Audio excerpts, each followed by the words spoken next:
정도였는데 비슷한 건물이 잘 수리된 건물이 최근에 뭐 얼마에 팔렸나 살펴봤더니 한 1억 2천만 원 정도다. 이런 식으로 얘기를 하면서 4배 부풀려졌다라는 것은 4배 올랐다는 것은 거짓말이다. 이렇게 주장을 하고 있습니다. 그러니까 어쨌든 2018년 8월에 문화재로 지정이 되기 전후로 네. 9채를 손 의원의 어떤 지인들이 산 거, 매입한 그렇죠. 그거는 인정을 하는 거고 사실인 거죠. 그렇습니다.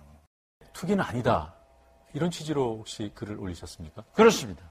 지금 투기 의혹이 제기된 거 아닙니까? 이 경주가 예. 천년 고도라고 하면은 목포는 근대 문화 역사의 보고입니다. 예.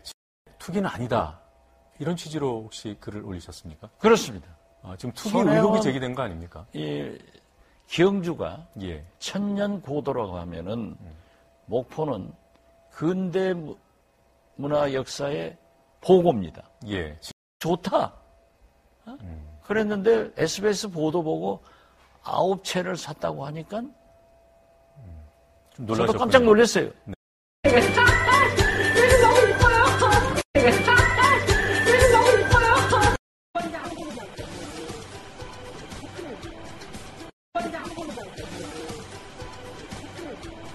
이 적산 가옥에서 살기 위해서 자기가 집을 하나 샀대요. 예.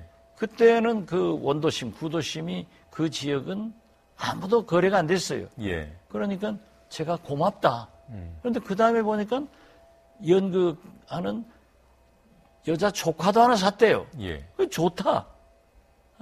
그랬는데 SBS 보도 보고 9채를 샀다고 하니까 좀 저도 놀라셨군요. 깜짝 놀랐어요. 네. 손혜원 의원이 사줘가지고 예. 부동산 값이 지금 많이 올랐어요. 네. 제가 알고 있기로는 서너 배 올랐을 거예요. 그러면 뭐 손혜원 의원이 직접 투자를 대부분 안 하지 않았습니까? 뭐 조카에게도 돈을 줬다고 하고 그렇죠. 남편이 속해 박물관. 있는 재단 명의로 사고 예. 어쨌든 간에 그렇게 산 재산들의 이제 부동산 가치 서너 배가 뛰었다면은 제가 볼 뭐 때는 수십억의 시세 차익이 있지 않을까요? 있을 거예요. 그러니까 투기 의혹이 있는 것이고. 아니 그러니까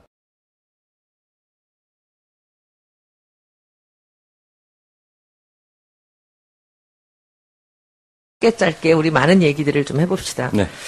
국민들은 고영태 증인의 신변 안전에 대해서 걱정을 많이 했습니다. 네. 저는 고영태 증인을 판도라의 상자를 연 사람이라고 생각합니다.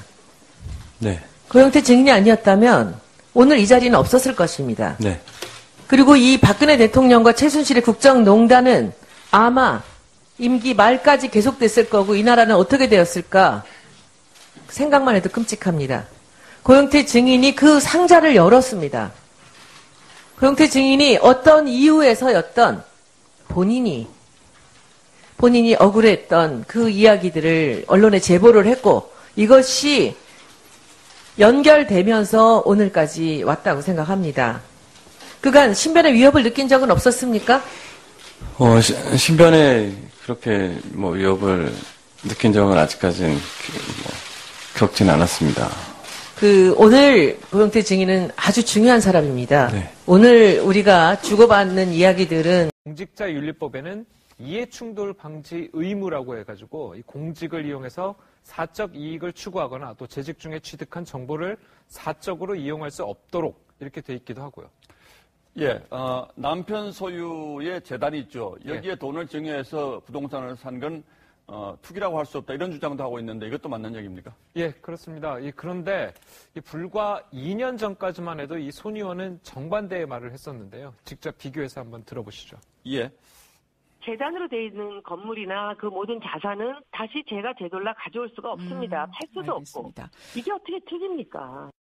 장기적으로 박근혜 대통령 임기 동안에 계속 재벌들한테 돈을 받아내려면 뭔가 재단이라는 것을 하나 만들어서 돈을 빼내가는 방법을 만들어야 되는 게 아닌가라는 생각이 전 정부 국정농단 사태 때는 미르재단과 K스포츠재단을 두고 돈을 빼내가려는 목적으로 만든 재단이라고 규정해놓고 예. 이 정작 배우자의 재단에 대해서는 재단의 돈과 건물을 다시 가져올 수 없다. 자, 이렇게 얘기하는 것은 논리적으로 모순되는 거 아니냐 이런 의문이 드는 것도 사실입니다. 예, 그렇군요. 잘 알겠습니다.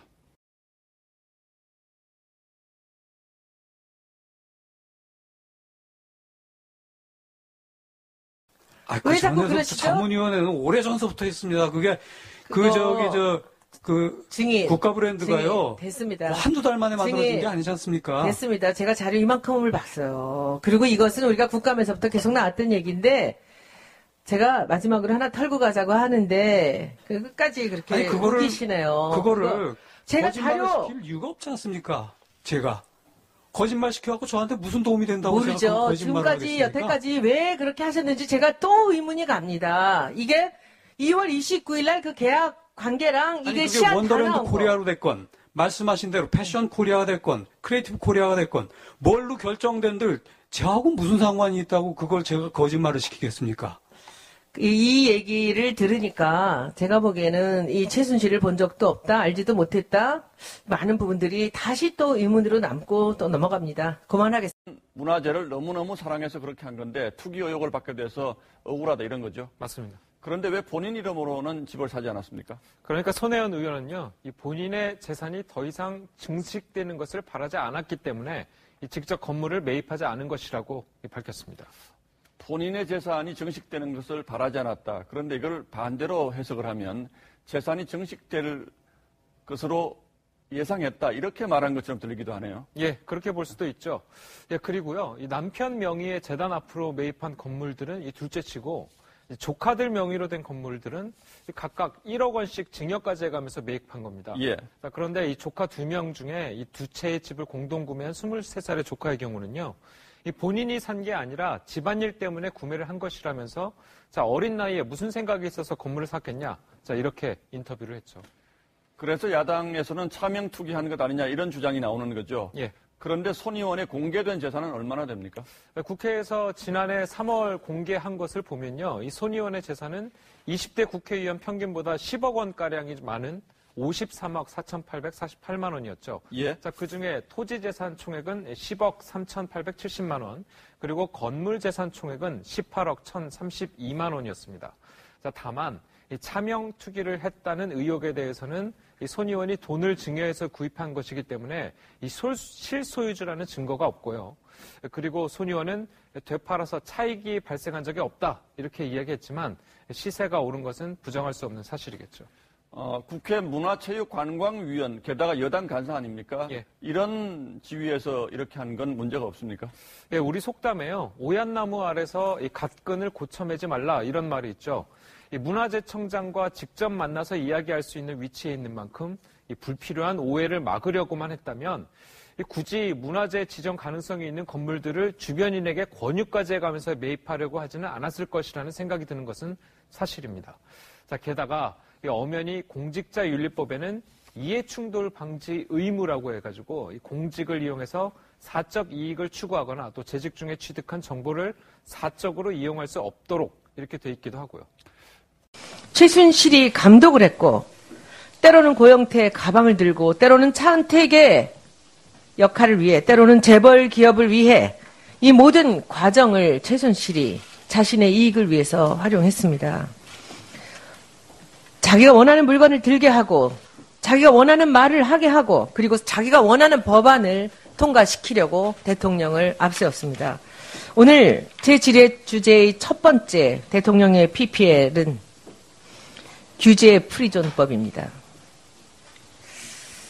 정도였는데 비슷한 건물이 잘 수된 건물이 최근에 뭐 얼마에 팔렸나 살펴봤더니 한 1억 2천만 원 정도다. 이런 식으로 얘기를 하면서 4배 부풀려졌다라는 것은 4배 올랐다는 것은 거짓말이다. 이렇게 주장을 하고 있습니다. 그러니까 어쨌든 2018년 8월에 문화재로 지정이 되기 전후로 네. 9채를 손 의원의 어떤 지인들이 산 거, 매입한 그렇죠. 거, 그거는 인정을 하는 거고 사실인 거죠. 그렇습니다.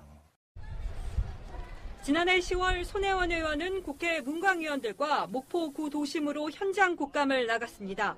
당시 조선내화 건물이 문화재로 지정되는 바람에 아파트 건설 계획이 자초돼 주민들이 반발하고 있었습니다. 우리 좀 살게 해주세요. 손 의원은 아파트 건설 계획이 부당하다고 동행자들에게 설명했습니다. 이제 거기서 이쪽까지 같이 해서 여기다 아파트를 짓게달라고 해요.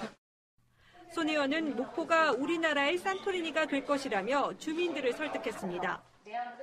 손 의원은 투기 의혹이 불거진 직후 언론과의 인터뷰에서 구도심에 아파트를 짓겠다는 조합이 결성되고 있었는데 제가 의견을 내서 다른 사람과 도와서 문화재로 지정됐다고 설명했습니다.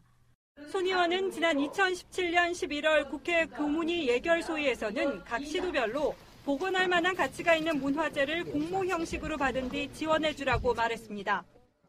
문화재청 박영근 차장은 이미 전주, 공주, 부여, 경주에 예산이 배정돼 있다며 직답을 피했습니다. 손 의원은 다시 예산 배정을 고칠 수 없냐고 물었습니다. 2달 뒤 문화재청은 전국 지자체를 상대로 면단위 문화재 개발 사업 공모를 받았습니다.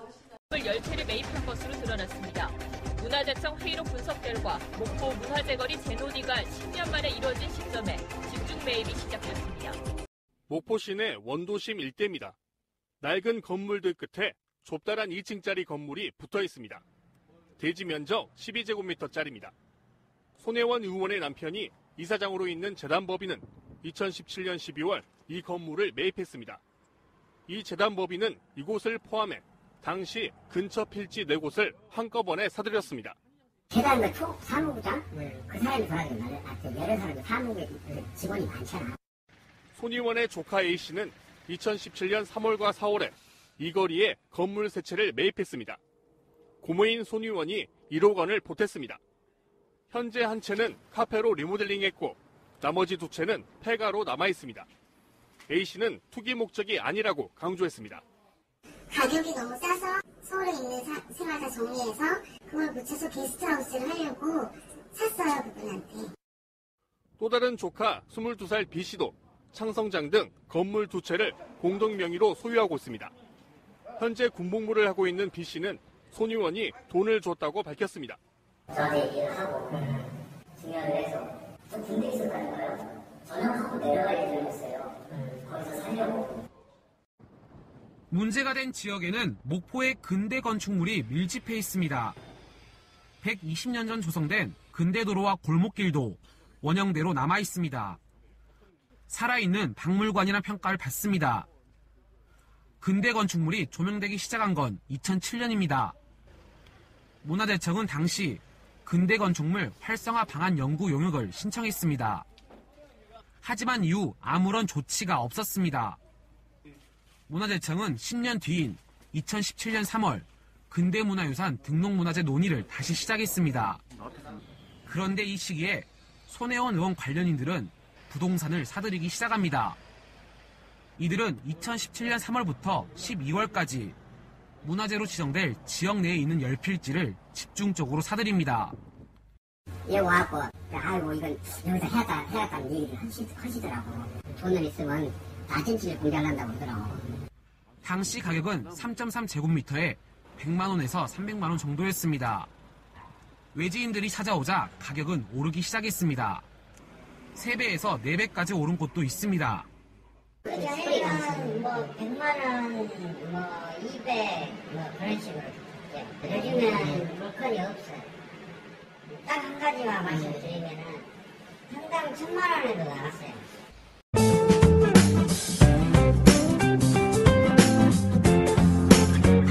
유명하신 작가분들, 그러니까 그분들 그림들, 작품을, 개인 소장품들을 저희가 그 기증을 받은 게 많아요. 네, 그래서 기증받은 작가분들 사진, 작품, 그림 작품 이런 게 있고요. 이것도 기증을 받은 건데 이게 시계가 50년이 넘은 시계거든요. 지금 작동을 해요. 그래서 이제 뭐 탭을 매일 줘야 된다는 번거로움은 있는데 가끔씩 이게 30분마다 이렇게 댕댕 종을 치거든요. 근데 그게 되게 이 건물하고 잘 어울리는 것 같아요. 지난해 11월 말 문화재청이 16개 언론사를 상대로 연 목포 문화재거리 홍보 설명회 현장입니다. 설명회를 시작하기 전 일정을 먼저 설명합니다. 오늘 보라를 목포 근대 역사 문화 공간에 대해서도 간략히 설명드리겠습니다. 제가 나눠드린 책자 그 페이지 보시면은 그런데 며칠 전에 미리 배포된 안내문에는 방문 예정에 없던 곳들이 추가되어 있습니다. 창성장이라는 곳입니다. 여러분, 운동하겠습니다. 몸 식사 전에 창성장까지 보고 이번에 문화재 거리로 지정된 구역 안에 위치한 창성장은 일제강점기 건물을 리모델링해 현재는 게스트하우스로 쓰이는 곳입니다.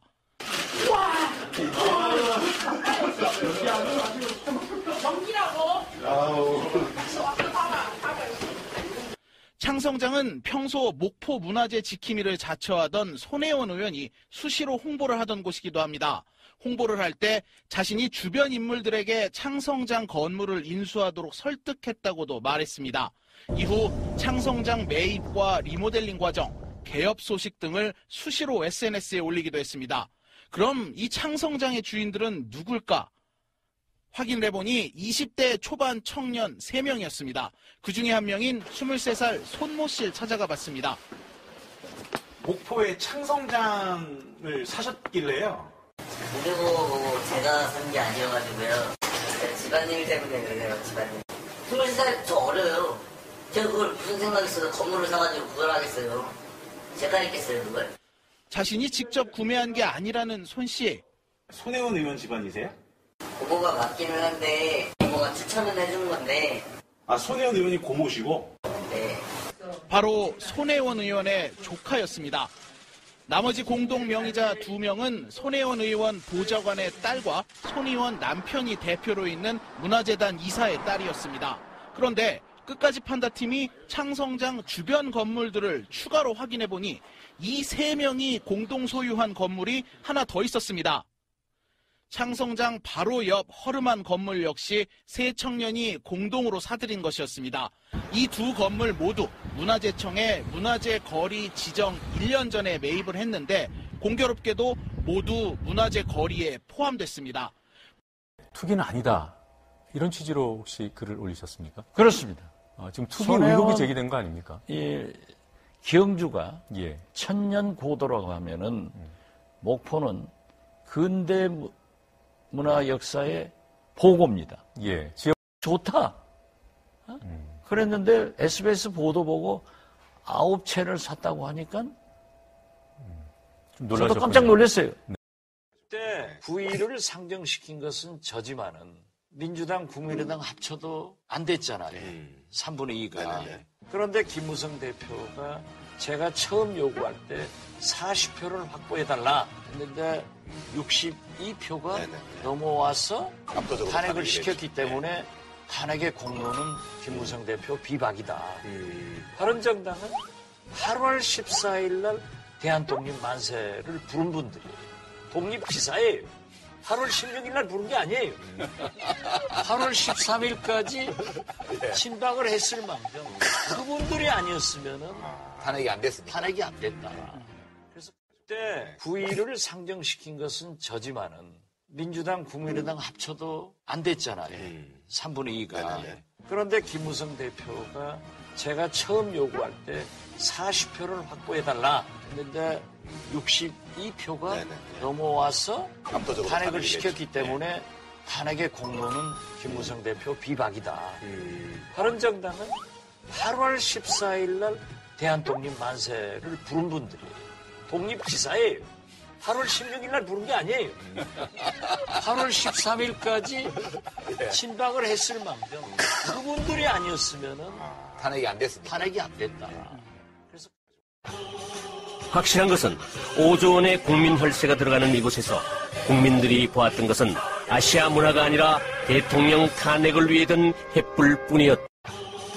확실한 것은 5조 원의 국민 혈세가 들어가는 이곳에서 국민들이 보았던 것은 아시아 문화가 아니라 대통령 탄핵을 위해 든 횃불뿐이었다. 김대중 영화, 우상화에 앞장섰던 김무성이나 유성민 의원 같은 경우는 이 국가, 국민 앞에, 특히 국민과의 역사 앞에 반드시 좀 심판을 받아야 되지 않나라는 생각이 듭니다. 대표님과 또 김문수 대표님이 쌍두마차가 지금 앞에 앉아 계십니다. 한번 세로에는 정점을 한번 찍기를 바랍니다. And also to politicians represent. 대통령 한번 하십시오. 공직자윤리법에는 이해충돌 방지 의무라고 해가지고 이 공직을 이용해서 사적 이익을 추구하거나 또 재직 중에 취득한 정보를 사적으로 이용할 수 없도록 이렇게 돼 있기도 하고요.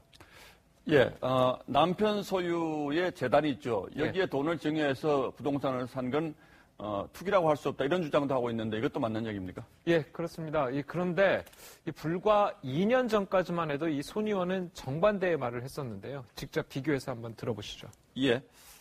재단으로 돼 있는 건물이나 그 모든 자산은 다시 제가 되돌려 가져올 수가 없습니다. 팔 수도 알겠습니다. 없고. 이게 어떻게 투기입니까?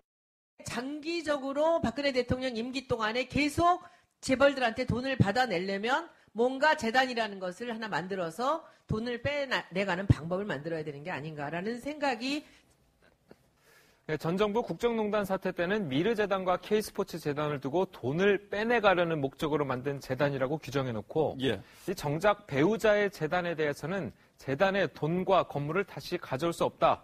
자, 이렇게 얘기하는 것은 논리적으로 모순되는 거 아니냐 이런 의문이 드는 것도 사실입니다. 예, 그렇군요. 잘 알겠습니다. 문화재를 너무너무 사랑해서 그렇게 한 건데 투기 의혹을 받게 돼서 억울하다 이런 거죠. 맞습니다. 그런데 왜 본인 이름으로는 집을 사지 않았습니까? 그러니까 손혜원 의원은요, 이 본인의 재산이 더 이상 증식되는 것을 바라지 않았기 때문에 직접 건물을 매입하지 않은 것이라고 밝혔습니다.